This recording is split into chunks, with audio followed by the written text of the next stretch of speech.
All right, folks, before you jump off into the interview tonight with Farmtruck and Asian, do me a favor, click the like and subscribe button, not only on my channel, but on the Farmtruck and Asian channel. I put a link in the description down below. Go click it, check out what those guys are up to because it's always a lot of fun, cool stuff. And it's stuff you're not seeing on TV. Go check out their YouTube channel, and I appreciate you checking out mine. So hop in. Fun interview. Farmtruck and Asian.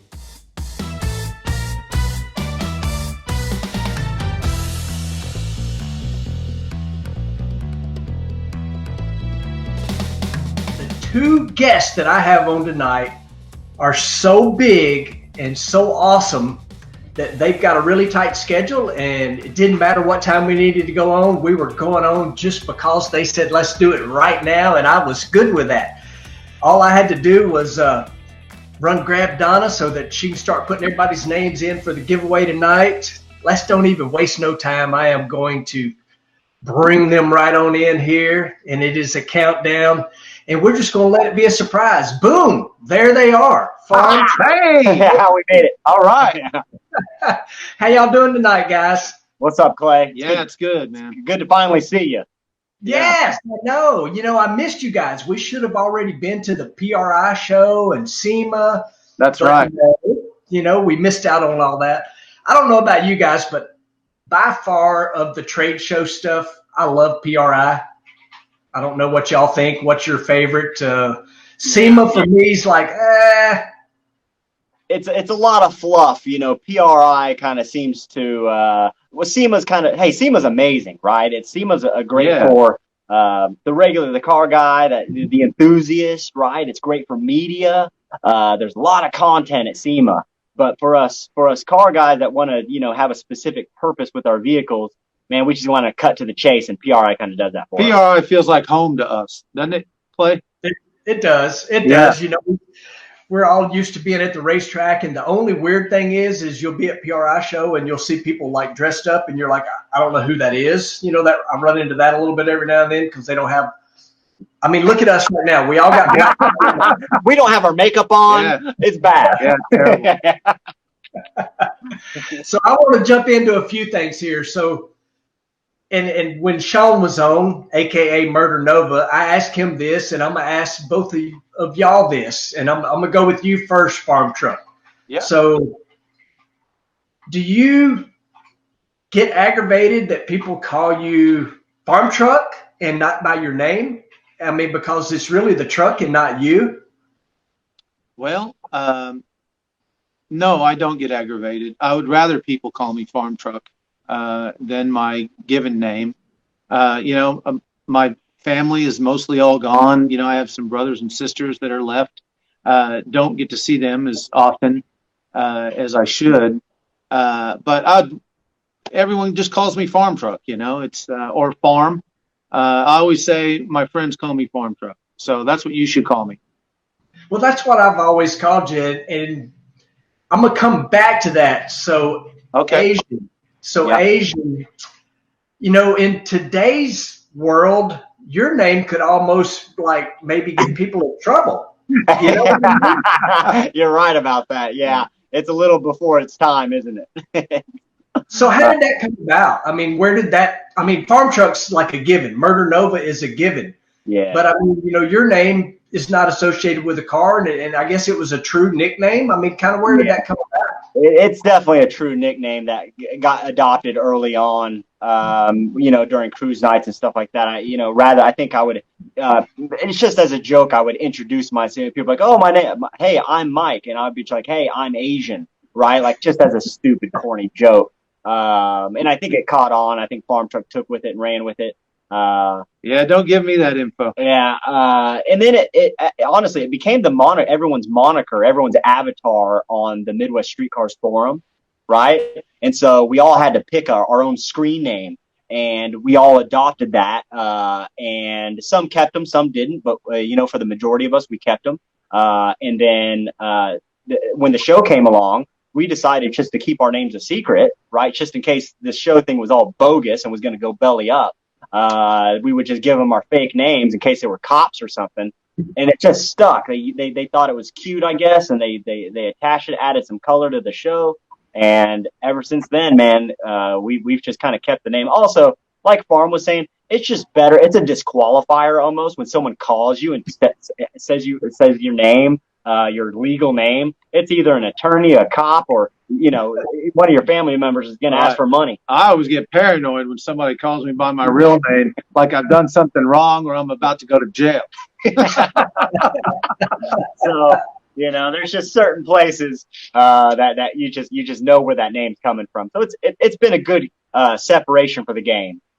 So it's funny you say that, Farm, because if somebody yells at me, Jimmy Clay, I know immediately I'm in trouble. Jimmy Clay, and that makes me think of, like my grandmother yelling at me and going to, out to the bushes and grabbing a switch and sliding all the, the leaves off of it to tear that rear end up, but yeah, so I get that. I get that. So Farmtruck, you and I met, I am the world's worst, but I know we met at Pink's All Out. You showed up with the Farmtruck, running by nines with the freaking gate on the camper swinging open. We were all amazed at the truck. I mean, kind of give me the origins of how you ended up showing up at Pink's All Out. You obviously had the truck. You were obviously out street racing. Pink's All Out, what was your first one? Well, there's a long history there. The first Pink's All Out was in Dallas, but I think I met you in Memphis. Probably. Is that right? That sounds about right. And we really enjoyed going to those Pink's All Outs. I believe we went to 5 or 6 of them. You didn't see Asian back then because he was living in California. He was kind of gone to college out there, you could say. And he was getting his college education in the automotive industry. Yeah, in the automotive industry. He was going to SEMA every year and figuring out what to do. And he had no idea that he was kind of preparing us for this. And it sure did help along, him getting that education. But, yeah, we really enjoyed going to those races. It was all weekend long. We'd take time off of work. It was always a lot of fun, a great group of guys, good fans. And it was fun going out there and surprising people. Oh, that thing ripped. So I've been doing my little bit of homework. I mean, obviously, everybody feels like they know you guys, but I went on your website. I kind of read, a little bio here and there. So Farmtruck was found at an Auto Trader. Was it a fast truck when you bought it, or was it just a farm truck? It looked exactly the same as what it looks right now. There's a few little differences. But yeah, it had a small block 400 in it. And I went to look at it, and it was raining. And the guy was so disappointed that I showed up to look at the truck in the rain because it's an ugly truck. And I was thinking the same thing that you were thinking the very first time I laid eyes on it. I was like, nope, that's not the truck for me. That's not at all what I had pictured. So then it stopped raining a couple days later. He called me up and said, hey, I want to meet you in Oklahoma City because I want to give you a ride in this truck. And anyway, he gave me a ride, and it was sold because it probably ran a 13, which is respectable, in the late 90s for a truck like that. And so I immediately bought it, and it changed my life. I wouldn't have met Asian. I wouldn't have met you. It definitely has changed my life. So I'm just going to continue on my path of questions with you. And Asian, don't feel bad. I got questions. No, I love it. I love it. So in doing my little Google research, it says that you were the guy out there with a flashlight. So were you like the Big Chief? But I'm not saying you're older than Big Chief, but you are. So were you kind of I am too, so don't feel bad. But I mean, were you the guy kind of back in the day, like organizing the races and that sort of thing? No, not at all. I was the guy that so desperately wanted to go to the street races with my brothers, and they wouldn't allow me to go unless I flagged. And if I flagged, I was allowed to go. So I was all about going. And, it was just awesome for me to get to go out and flag that. I was, I was probably, maybe 10, 12 years old doing that, right on Route 66. Did a lot of it. Wow. So this all really kind of comes from your brothers then. I mean, all of this is your brother's fault because you wanted to go hang out with them and flag the races. That's right. That's exactly right. Yeah. So what kind of cars did your brothers have? It was a Trans Am, it was a Bandit Trans Am. Oh, wow. There was an old Chevelle. They were all muscle cars, first gen Mustangs. There was a guy that had a 58 Impala. His name was Troy Wheeler. But it was a group of guys just like this, us now, that would meet at Sonic and decide on who was racing who. They were much older than me. And, your older brother never wants the little brother hanging out, because I was always going to say something stupid.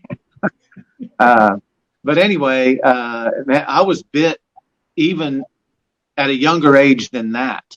There was a few guys that had some muscle cars in the neighborhood, and I'd ride my bicycles by, and I probably bugged the hell out of them because I would always stop and ask them all these questions about these cool Mach 1 Mustangs and, old Chevelles and Camaros. There was just something about it. No one else in my family did that. It was my brother's friends that did it. My brothers didn't actually do it. But for some reason, man, I was just drawn to it. I knew what was cool at a young age. Let me say that. I get it. So Asian, how about you? I mean, where did the car bug come from?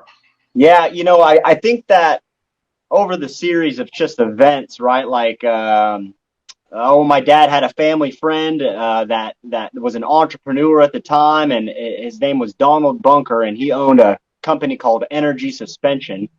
And now in California, they manufacture polyurethane bushing, right? It's just a simple company. They make one part, and they've made a bunch of them. And he was an entrepreneur, and I saw my future self inside with what he was doing. He was turning his passion into money. And my dad let me spend a summer out there with him to kind of see how that works and to see if I'd still like it. And I fell in love with it, became obsessed with cars because he had a little bit of money, he had some hot rods. So I came back to Oklahoma with a brand new plan, told everyone about it. I'm probably 12 years old. And then I was probably 12, and then I went back when I was 16. So at 16, I had a full-fledged infection of the automotive industry and what I was going to do with it. And from that point forward, I really shaped my life around trying to develop businesses around my hobbies. And my dad saw this. He supported me. He loaned me $2,000 to buy my first car, which was a 64 Chevy Nova. I paid him back in full. And that was my first car, helped me swap the motor out in it to a V8. I didn't know what I was doing, none of the time. Heck, I didn't know what I was doing until I met Farmtruck, and he showed me everything I did wrong up until that point. So I think that's what good friends do. Yeah, the Farmtruck, he was the first one to point out that my fuel line is going to catch on fire and help me replace that evening. And then that point forward, I realized that that the friends you surround yourself with, the ones that you keep, are the ones that are going to help move you down that path even faster. So Farmtruck kind of took me under his wing, became my automotive mentor and best friend. And from then on, man, we just kind of let life just avalanche on top of us. And man, this whole thing's just been a ride that we never anticipated, just by being friends with one another and by doing the stuff that we thought is stupid. Right. So, fast forward, long story short, but that's kind of where it hit. That's amazing. So is there like some crazy story how y'all met, or did y'all just happen to end up in the same Sonic parking lot at the car At the time, Farmtruck was just going rogue. He was going Mad Max on the car scene with his truck. He was terrorizing everybody, he was kind of becoming a legend amongst street racing stories with that truck. And I had a little car club called the Shifters at the time. And every one of our car club guys was going after that orange truck. And they'd all come back with the same sad face and their head down saying, no, he got me. He got me. And I was the last one. I was the captain of this car club. So I was going after Farmtruck. And so I happened to roll up on him at the right time. And we smashed the loud pedal a few times. And every time I just couldn't get around him. And from that moment on, we pulled over. And, I was a cocky little just jerk kid with a loud mouth. But Farmtruck, he took that with grace. He saw past that. He saw past the obnoxious adolescent that was trying to learn something. And really, he didn't shut his hood and say, hey, not today, kid. You're not going to learn anything today. He opened his hood. He showed me how he cut his gas tank apart and how he hit his fuel pump and his fuel lines to make it a sleeper. I just thought that was really cool that someone, rather than take an opportunity to really run me back into the ground and bully me with their win, to show me how they won. And we became best friends. And then the jokes were flying and we became best friends. That was, I don't know, almost 20 years ago. And the jokes have been flying and we've been laughing for 20 years. So I mean, that's awesome. Yeah. I always say that it's the cars that bring us together, but it's the people that keep us together. Nothing ever been better said than that right there. I mean, it's amazing how cars bring people together, and it doesn't take long to figure out, like, this is a real car guy or it's somebody that's just here just because it was cool for a little while. Mm-hmm. But the guys like us that have been doing it forever, I mean, there's something cool about that. And it doesn't matter. I mean, just like you guys, we don't see each other all the time, but I pick up the phone today, typical Donna, my wife, sitting over here last minute. She's like, it's kind of last minute to be calling Asian to find out if he'll do this tonight. And I'm like, they're car guys. They get it, I mean, yeah, sure. That's right. Yep. It's what we do. But so I'm just going to keep moving along here. Like I said, I got a few things I want to cover, and I know you guys got to go, and I appreciate you doing this so quick. Yeah, we're here for you, man. Well, I appreciate that. So if I just say the date, June 10th, 2013, does that mean anything to you guys? June 10th, 2013.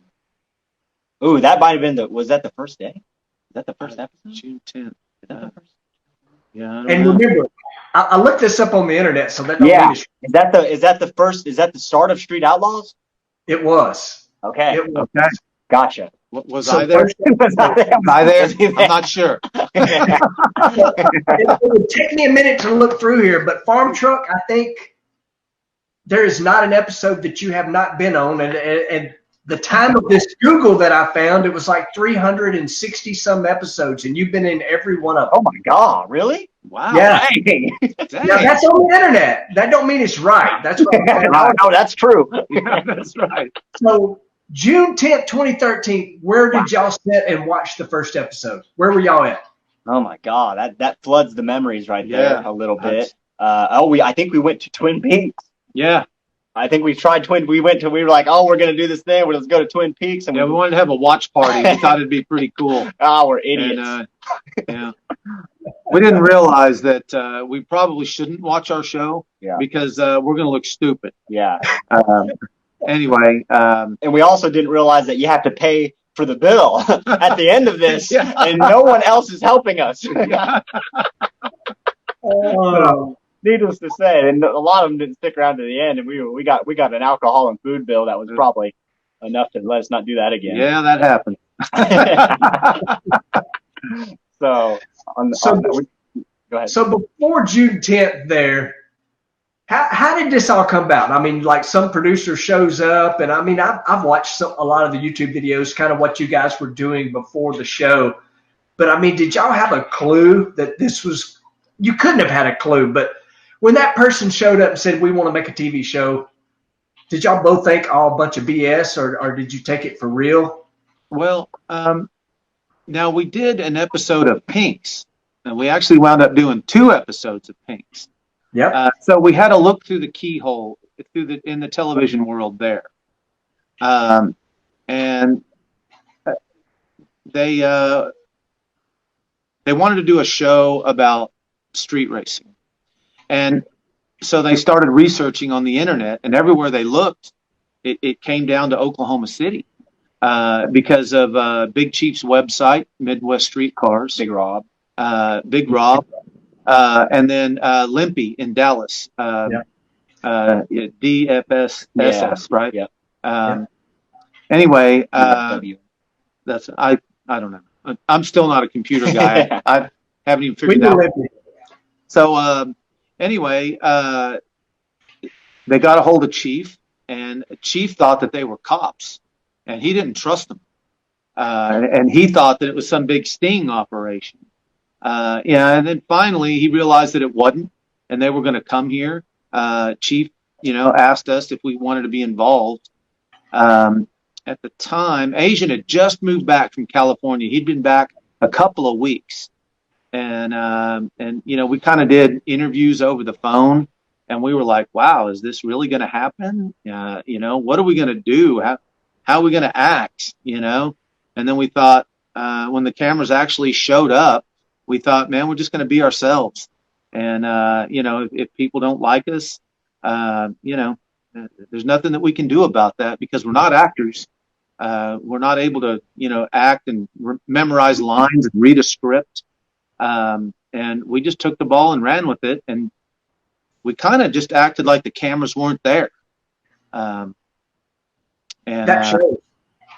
Yeah, I think that what we still do today even is we just laugh at each other's jokes, right? So constantly, I'm just trying to make him laugh. He's just trying to make me laugh. So as long as we're just paying attention to each other's, where we're going with the joke, it all works out. And quite honestly, if we can't laugh at each other's joke, it's over, right? That's like right. It's done. So if we don't think it's funny, no one's going to think it's funny. And we think we're idiots, right? Like we can't help but laugh at one another. We confirm that. Yeah. Moron. So anything that we say to each other just comes out as gibberish in our minds, and it's hilarious to us. And so, it's just the way it happened, and it ended up people could lower their intelligence to ours, and laugh at it with us. So the show kind of evolved. So Farmtruck early on, the first few seasons, you kind of moved up and down the list, and then you kind of became the gatekeeper. Yep. And then as the show kept going, I mean, the cars just got insane. They got out of control, crazy. And I love it because, y'all know I love stomping on the loud pedal and going fast. But you two guys really took and ran with y'all's friendship and have made part of that show the Farmtruck and AZN show. And I love that. I'm not saying that in a bad way because it's fun. It's fun watching the silly things, goofy things that y'all do. It makes it fun to watch. I mean, did that just naturally happen to the point? And I'm not knocking Farmtruck at all because it's fast. But what the rest of those guys did become like crazy fast. And right, without you altering Farmtruck in some way, that wasn't going to suit what Farmtruck is, it was cool to see what you two did. I mean, was that something y'all worked on and talked about together, or did you just keep being you? Well, first of all, we didn't want to deface the truck to make it faster, and that's what we were going to have to do. We're going to have to put carbon fiber on it and slam it to the ground. The truck's a sleeper, so we stayed true to that. And we've always done on the show what AZN and I thought of.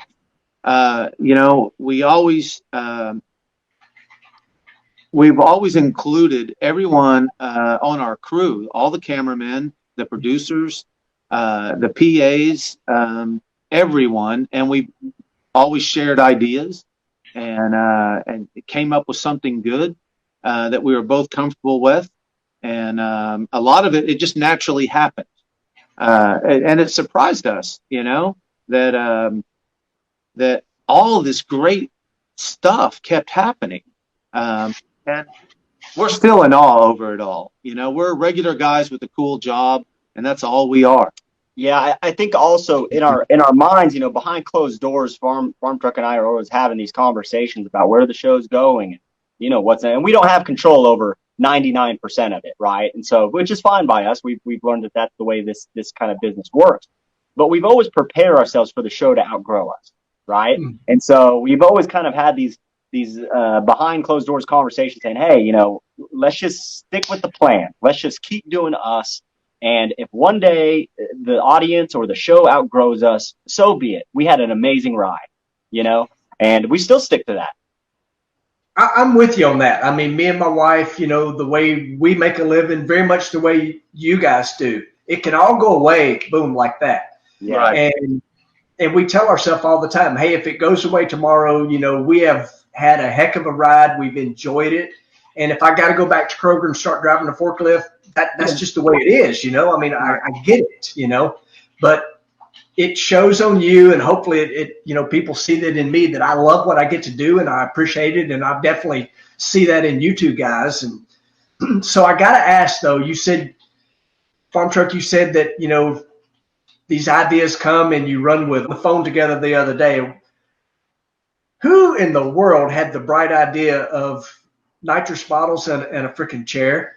I'm sorry. I don't remember. I'm sorry. What's he talking about? That never happened. Okay. Yeah. All right. If people keep talking about this chair. He doesn't remember. I don't remember. Really, right? Well, I was driving by a dumpster, and I saw an office chair in it. So, and I'm a dumpster diver. I dug it out, and went over to the mad scientists, and said it'd be really cool if we put nitrous bottles on this. So we spent all day on the chair, building it. Making it happen, making sure it wasn't going to come apart. That was a tough chair. And you know, I took about an hour to strap it down to the floor. You know, the film crew, they were probably worn out waiting for me to get these straps, because I strap it one way and I didn't like it. Then I strap it another. And we had no idea that was going to happen. But as soon as we pulled those strings, I was immediately sorry that we did that, and I'm still sorry that we did that. It's funny now to millions of people, but it's not funny to me because I almost killed someone, and I'm glad Asian can laugh about it. But also Asian, it's an unofficial world record that he pulled more G's than any other human on the planet. Yeah, we did the math, and for a split second, it was definitely total loss of consciousness if anybody else was to put in that position long term. But you know, again, Farmtruck was putting this thing together. He's an artist, and so he's putting this statue together. All the while, I haven't shown up yet. I literally haven't. I walk in. Farmtruck tells me, "Hey, we're filming today." I'm like, "Okay, what are we filming?" He goes, "Just walk in, and whatever happens." And so I walk in. He's got this chair there, just sitting there, really, no straps or nothing yet, I don't think. And then I think he had a mannequin in it, and I looked at it, and it was pretty unassuming, Clay. It didn't look that intimidating, and none of us thought it looked scary. No, the mad scientist, he was going to sit in it. I was going to sit in it. Yeah. And Asian, you know, he said, I'll sit in it. And we thought, okay, well, he's the youngest. You know, let's let him try it. Yep. And I got in, and it was like a, you know, hand in a glove. I was like, oh, I got this, right? Like, and then I was like, hey, maybe, whether they were prepared or not for it, I asked for coveralls in case the nitrous bottle burned me through the, you know, the gas. And then I asked for a helmet just in case. The helmet was even just stupid. It just looked stupid, right? And so, and then Farmtruck had a little tie down strap, a little go-kart tie down on my lap. Outside of that, man, it was as redneck as it could get. But we're just idiots. We didn't know it was going to happen like that. It was frightening to watch. It really was. And there was no doubt that it scared you. I mean, you could see that, you know. And I thought I killed him. Yeah, Asia was out of it, you know. I still check him from time to time to make sure he's not dead. I'm alive. Okay, it didn't get to me yet. It scared me again. No, he did. As fast as I was spinning, I can understand now why they were concerned. Of course, I'm in there, just holding on, just like, okay, when's it gonna be over? But on the outside, they couldn't see anything. They couldn't see my face. They Nope. didn't know if I was conscious. We couldn't see his legs. It was a blur. So a backstory to that is they filmed that. And then our producer showed it to Discovery, and they were like, we can't show that. Legal got involved. Attorneys started watching it, and they were like, there's no way that you could show that. And our producer is one smart individual. And he said, okay, how about if I don't speed it up and show it in normal speed? And then he slowed it down and showed it to them. So what you guys saw was a slowed down version. Really? Yes. Anyway, so they said, okay, with all the disclaimers in the world, they did one every 2 minutes. Yeah. And during the whole thing, when our faces pop up, there's a disclaimer. Yeah. Anyway, he was smart enough to know what to say to get that through to where it could be on TV. Very smart man. And if you listen to it very carefully, the moment they pull the strings, they added like a little, I forget what they call it. It's a scream, though, that they used back in the 1950s when they were first doing television. And they made me scream. I didn't scream, but there's a scream that they added in there. That was me. Okay. That was me. Yeah. Oh, this whole time I thought it was. Yeah, it was an older scream, Yeah. right? Like 20 years older than you. Yeah, really. Yeah, that was me. I thought so. It was a black and white scream. So I've got to guess that maybe that may have been is that the dumbest thing I've ever done on the show? Yeah, that's the dumbest thing, period. That's the dumbest thing I've ever done in my life. Yes, period. I'll never repeat that. You know, there's always this thing that we call farm truck luck. And we're just lucky individuals. My engine builder, Mark Brown in Salina, Kansas, he always says, God protects fools. That's us. Yeah. We tell Farmtruck that there's magic in that hat. And there's something about, I think it comes down to just having, you can call it whatever you want. We call it Farmtruck luck. It's good karma. It's good deeds. It's reaping what you sow. It's, in life, we've taught ourselves that if we can keep doing the right thing will happen to us. And it's pay dividends. 100% agree with that. But Yeah. I kind of felt like that probably was the craziest thing. But I mean, if you just let your memory run there, look, y'all have done a lot of crazy stuff. Farm truck, I've seen you jumping, not the actual farm truck, but I've seen you jumping dirt mounds. I've seen lawnmowers be towed at a high rate of speed. Yeah. That's crazy stuff to not be trained stuntmen. You think about that. I mean, I bring up the chair because that was frightening. That really was. So I didn't know if that had to be at the top of the list or if something else pops in your mind that maybe we haven't seen, because you two have done some nutty things. I mean, to be continued. But wait, there's more. Oh, the unknown. There's some stuff coming up that we have to press hard because there's a couple copies, one for us and one for the attorney. That's right. So there's going to be some more stupid, but there will be more disclaimers. Yeah, in our minds, it just we never really think about it that far, I guess. Right? It's like you don't think about the consequences of what could happen to you whenever you get in that top fuel car. You never do. You just do it. And you just do it, Yeah, you trust your people around you. You trust the equipment. You trust yourself. And then the rest is faith, right? Yeah. And you can't overthink faith. You can't overthink hope. You just got to be like, okay, I've done everything I can. I've checked all the boxes. Let's rip it.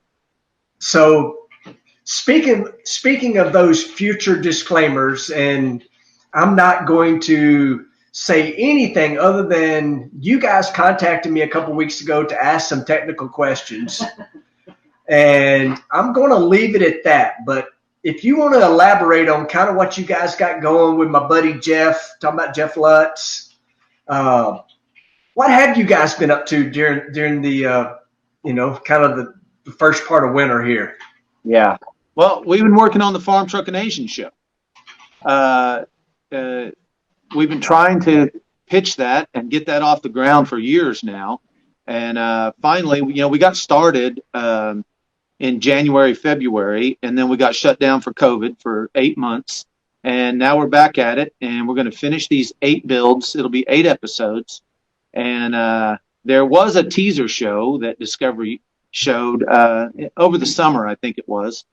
And they showed all 8 builds. And what we were working on whenever we needed to call you was the air cannon car. So it's going to be a very interesting vehicle. We're not sure if it'll work, but there will be some unknowns there. Yeah, there's a lot of unknowns. There's a lot of, we can only science it so far. So let me just tell y'all this. So I spent the weekend at the race shop, which is in Southern Illinois, with my crew chief, who is a multi-time world champion, extremely smart individual. And he and I talked about this.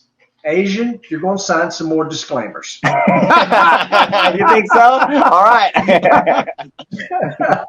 It's been an interesting road all the way to this point. We knew that eventually we would have to do our own thing, whether it's YouTube, whether it's doing our own Facebook podcast or anything. So we knew that sooner or later we would have to find our own lane, and I think the show kind of knew that too. Now we're still involved heavily with Street Outlaws, but we're kind of leaving, like you said, that list has gotten so crazy, and the evolution of it, to where we don't want to play that hard. We want to do other things. We'd rather build 5 stupid things than 1 serious one, if you know what I mean. And so this has allowed us to be able to at least keep our creativity while still getting to race and fulfill our need for speed. And so we couldn't have done this without Jeff Lutz, of course, which happens to be, your buddy, and you guys have known each other probably longer than we've known Jeff Lutz. So he's a heck of a fabricator. He's fast. He's an artist. He cares about what he does, and he cares about us. So him building these vehicles, we could have hired any fabricator, right? Any fabricator may have been happy to be on television, but they're not going to care about us, right? So we brought in a guy that gives a shit and gives a shit about us. That's right. Absolutely. And I can tell you this, and I'm not just saying it because we got tons of people watching. He truly loves you guys. I mean, me and him talk several times a week usually, and the air cannon car you mentioned, he's called me about that a lot. He's like, that's kind of more my world, a dragster type vehicle. Right. So, he definitely cares about y'all a lot. But have you ever seen a guy that can just look at something, go cut it, it fits, he welds it? Him and Jeffrey amaze me. I've been to their shop. They're working on a cool project of mine. And actually, they were working on a cool project of yours too, Asian, at the same time. So those 2 projects, which the world haven't seen either one of those yet, they've kind of got to be buddies setting up in Pennsylvania. But Jeff and Jeffrey, they are definitely 2 special father-son individuals, no doubt about it. Yeah. Wait till you see this cannon car. The sheet metal work that those 2 have done on this cannon car is unbelievable. Oh my God. I mean, it would take, a sheet metal aviation fabricator 30 years to do, and Lutz has never worked on an airplane before. Bam, it's perfect. That's what we call you, Clay. Never worked on an airplane, so let's call Clay. He's the fastest thing to an airplane on the ground. So we called you for some advice on some aerodynamics, obviously, with that thing, and trying to keep that thing planted, and you gave us some fine advice there. But yeah, there's no other. Jeff Lutz is an alien, right? Like, there's no one I've never seen. He's an alien. So watching him work and just scratches it. He says he builds this stuff in his sleep. Like, literally, he dreams it. Then he comes to the shop and puts it together. What he builds in 2 months, it would take me a lifetime. Oh, absolutely. He's amazing. He's amazing. I'm going to keep moving because I'm going to let you guys go here shortly. So tell me about the firehouse. I have made a trip by there. You guys weren't there, but I tagged it. Yeah, we saw your sticker on the door. We love it. Yeah. But tell me about the firehouse. Is that something where fans can come by? Just tell me all about the firehouse. I want to talk about that sticker for a second. Okay. You know, whenever we're in the middle of filming, we don't have time to notice or look at anything, right? So that sticker is on there, and I thought, oh, some kid with a junior dragster must have stuck his sticker on our door. And then, I don't know, it was probably a month later, I actually read Clay Milliken on it. And I thought, okay, not so junior. Yeah, I'm closer to senior than I am junior now. Yeah. But that firehouse was kind of not really a mistake. Farmtruck kind of was driving by it one day, I think, and saw that it was coming up for rent or for sale. And we were working out of a place just on the south side of town, one bay shop, just 700 square feet or whatever, and it was getting cramped. And Farmtruck thought, well, we need to find some way to expand. And he thought, well, at least check on this place, right? Right. And it was way more money than we wanted to spend. It was $1,000 a month. And yeah, that's a lot of money, you know, because I was paying $300 over at my other place. You know, with all the other bills you have, you know, an extra $1,000 a month, we didn't know where we were going to get the money, but we took a chance. You know, we have it all fixed up now to where fans can come by. We sell T-shirts, stickers, and all kinds of 405 stuff. But Asian is our designer. Everything that you see there, it's his design. He's a graphic designer by trade. So he already knew about making T-shirts and stickers and signs, banners, all that stuff. You know, that we use all the time. You know, all the banners that we have back here, Asian makes them all. And everything that we sell, it's got Asian's fingerprints on all of it. And I'm really proud of that, you know. All the construction work that's been done, you know, that's been me. I drove a few nails in over there, and Asian, he's more of the business, you know. I think Farmtruck likes to be modest, but if you ever walk into a house of blues, you'll see Farmtruck's fingerprints everywhere, because when Farmtruck was in his journey days, you know, when he was in his construction tour, he built several House of Blues for Dan Aykroyd and his team. And they looked towards Farmtruck to help them with the rough around the edges design. They wanted a little bit more of a common man appeal. They didn't want it to look like a dive bar, but they wanted it to look like it's been there for 1,000 years. And Farmtruck had this vision of what it was going to be, and started repurposing material. And I really think that Farmtruck was one of the originators in destoration, just taking repurposed material, putting it back to use, and making it look cool. That's Farmtruck's forte. Well, thank you for saying that. But I just used what I had, you know, like the Farmtruck. I used what I had, you know, and, you know, I never thought that there was anything wrong with repurposing wood or anything like that. And I always liked the old look, and I like making things look old. So.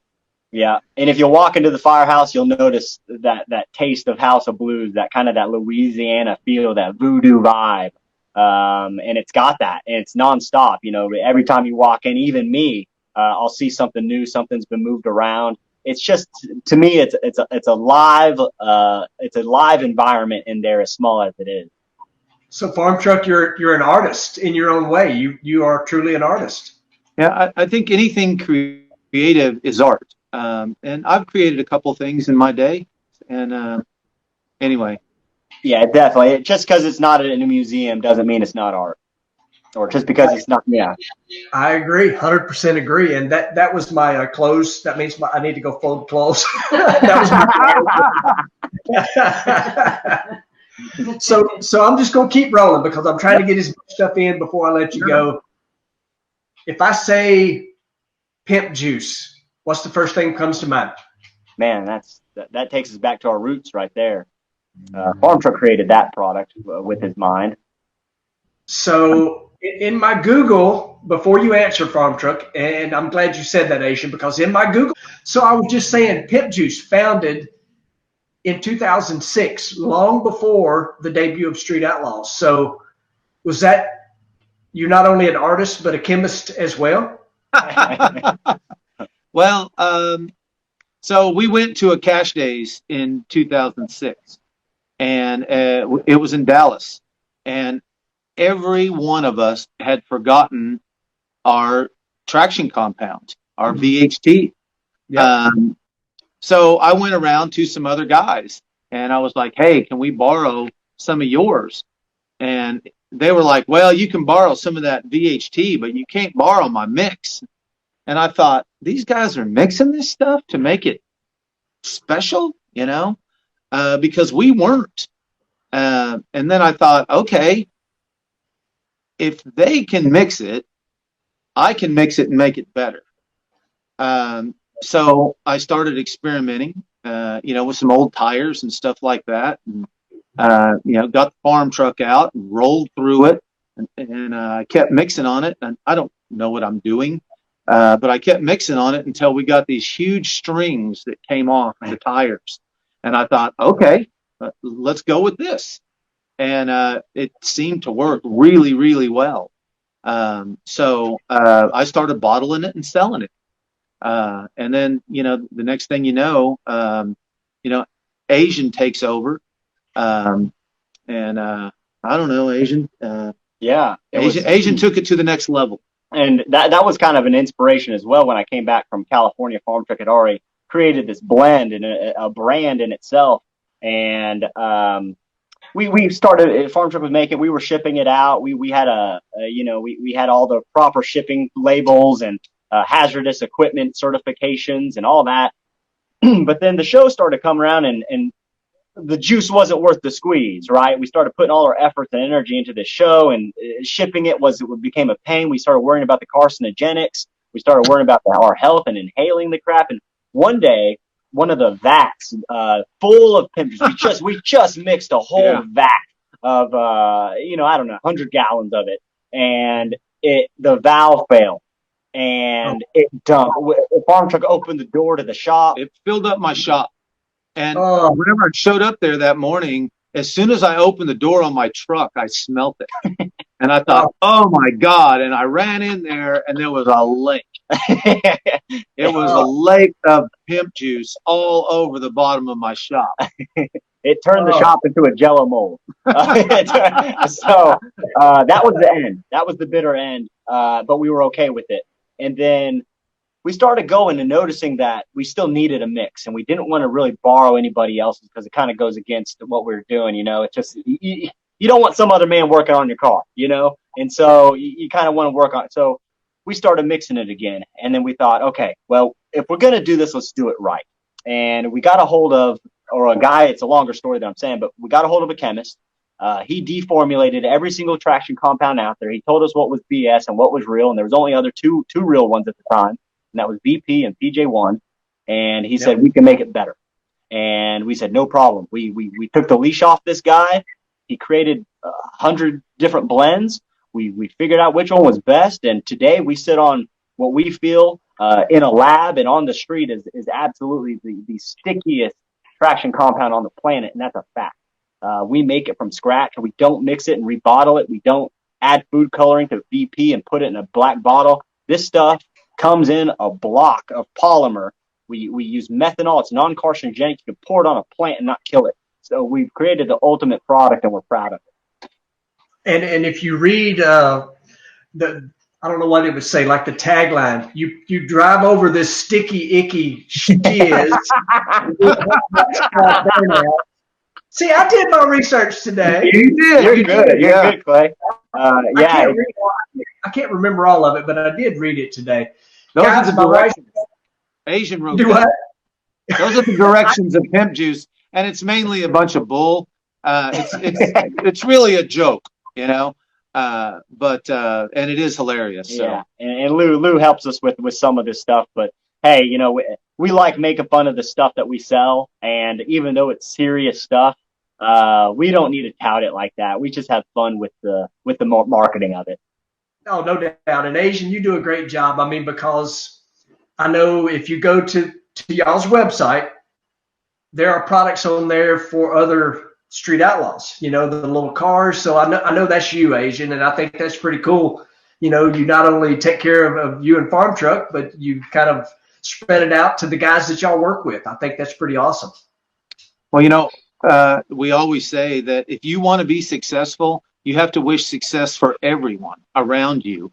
And we want everyone to be successful with this. And then that's why Asian got on that. And that's why we've done it. Yeah, I think it's important to, you can tell someone, maybe how to be successful. You can tell someone to. You can show someone how to be successful. But the way to make someone successful is to actually try to lead by example and take what they're already using and show them that they can make money with what they already have.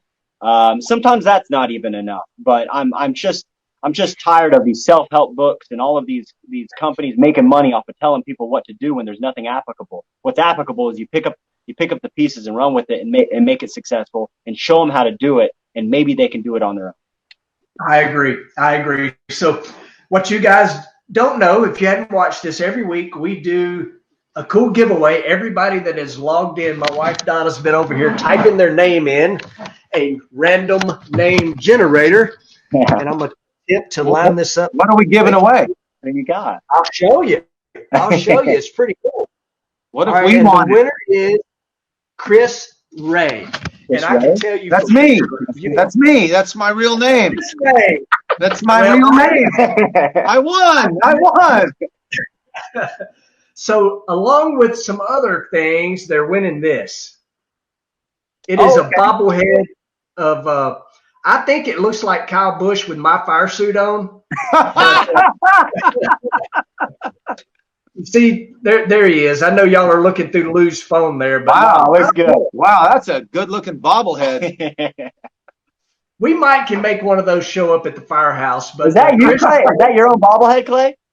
Yeah, this is like in a series. So Denso, that's one of my sponsors, they did this one, and Parts Plus has done a few over the years, and I have not seen one yet that I thought looked like me. The last one looked like Bill Clinton. Bill Clinton. Yeah. So I think it's great. I think wherever these things are made, they've got like X number of, white guy with brown hair, and so this Bill Clinton. Yeah. Kind of like the Lego guys. Yeah. Yeah, exactly. Yeah. So Chris Ray, you are our winner. Hopefully you're still tuned in, even though we had a little glitch and it dropped out there for a minute. Send me or Jolie Milliken your address, and we're going to send you some cool stuff. Farmtruck, Asian, you guys were awesome for doing this so last minute. Cannot wait to see the new show. Cannot wait to see those builds completed. And at some point, I'll come hang out with you and you two guys and Jeff and that project you're working on, Asian, and the project that I'm working on that Lutz is kind of in charge of right now. Someday we are going to have some fun and loud them up along with the farm truck. I might just have to be making right now. I may be making an official call out of the farm truck. I like this. I like this. Wait a second. He's the fastest guy on the planet, Asian. I'm going to calm down. I'm going to put him in that chair.